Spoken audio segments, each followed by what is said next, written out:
Le trafic d'armes internationales dans le viseur d'Interpol. À la baguette d'une énorme opération de police coordonnée dans 23 pays d'Europe de l'Est et des Balkans. Entre le 6 et le 8 avril, 149 personnes ont été arrêtées, comme ici dans le district de Breko, un territoire autonome de Bosnie-Herzégovine. 321 armes à feu, un lance-roquettes, des explosifs et des dizaines de milliers de munitions ont été saisis. Une réussite pour le chef d'Interpol à Sarajevo. Le succès ne se mesure pas qu'au nombre de contrôles, d'arrestations, de saisies réalisées. En synchronisant les opérations de police dans plusieurs pays, on envoie un message clair aux criminels.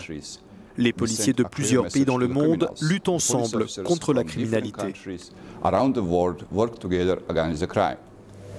L'opération Trigger 2 a mobilisé 7840 policiers, a été coordonnée depuis Skopje et Minsk face à la montée du risque terroriste en Europe. Certains djihadistes, comme les assassins de Charlie Hebdo, se sont armés dans les Balkans. Quasiment toutes les armes qui ont été saisies proviennent d'un autre endroit. En réalité, un pays peut avoir une législation très stricte sur les armes, mais il ne peut pas contrôler ce qui se passe dans les autres pays.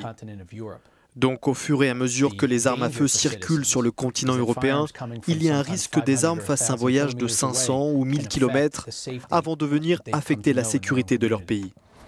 Avec 190 pays membres, Interpol, basée à Lyon, est la première organisation internationale de police. Grâce à sa base de données, les polices communiquent sur les mouvements et l'utilisation d'armes à feu entre leurs territoires. Selon une étude, au moins 3 millions d'armes sont en circulation dans les Balkans occidentaux.